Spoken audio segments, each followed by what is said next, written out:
Hello everyone, my name is Sagar, and in this video we'll see how we can correct a product receipt or cancel the product receipt in a purchase order.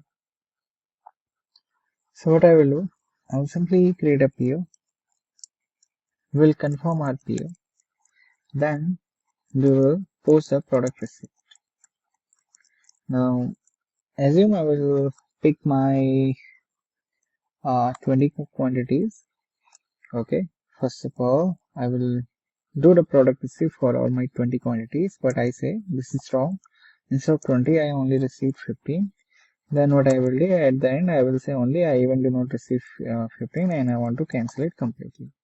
And we'll see how inventory is changed during this process. So let's go into system and see. So I will go to my procurement and sourcing. Here I will expand my purchase order and I will go to my purchase order form.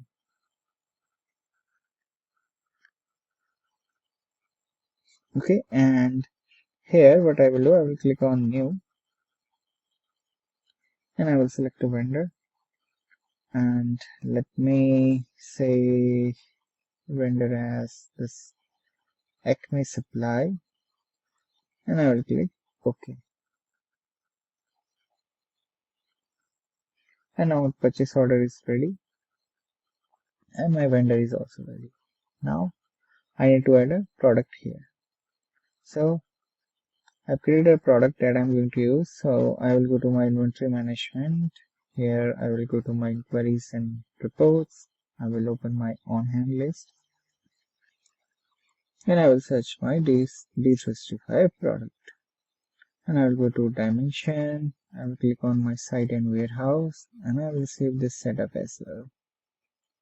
Okay, now what I will do, you see we have 10 quantities available here. So in our example we were taking 20, right? So I will say 10 here and I will say 10 here and I will say 8 here.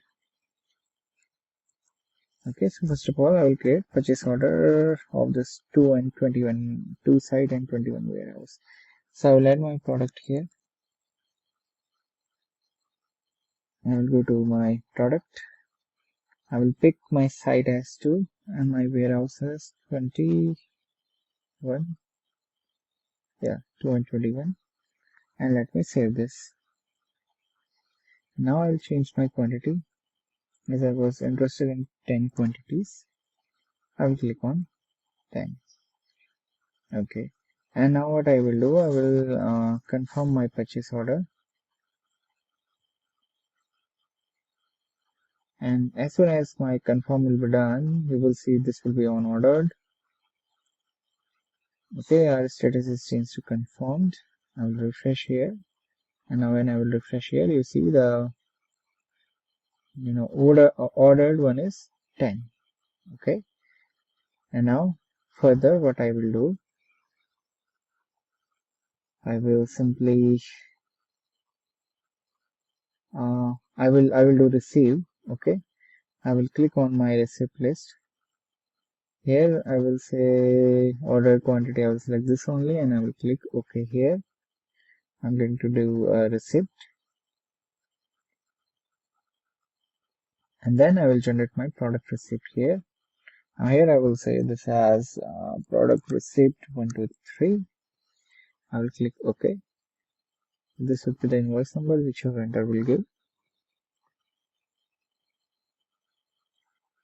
Okay, now when I will refresh this, you will see your physical quantities change because you have received these materials. Okay, but let's say this you need to make correction here. So what you can do, you can go to your product receipt and you can correct it. Okay, as you instead of 10 you only received 8.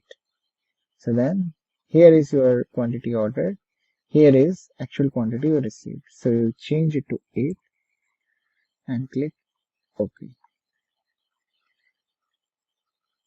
So it will again generate your product receipt. Okay, and this has been generated, and now when you will see inventory, your inventory is reduced by 2 because you corrected your product receipt. you can go to lines and see you ordered 10, you received 8 only. Let me again go to product receipt. And now what I will do, now assume this was the false information we received. We do not receive any item, like the worker wrongly received these items. So what I can do, I can cancel this, and I will say yes.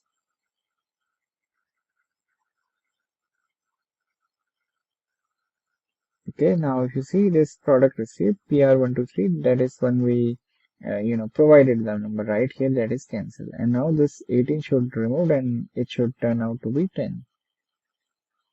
Yeah, here you see like those 10 quantities, like the 2 quantities initially and then 8 quantities are removed because we cancel this product receipt. Further, what you can do, let me come back. Okay, now you can again do your product receipt like with your correct information here. And here if you will go here, so you will see order is, but you do not receive anything. There was no amount, nothing, like everything is blank here. So this is how you can correct or cancel your product receipt in your purchase order process in D365 Finance and Operation. Thank you for watching this video.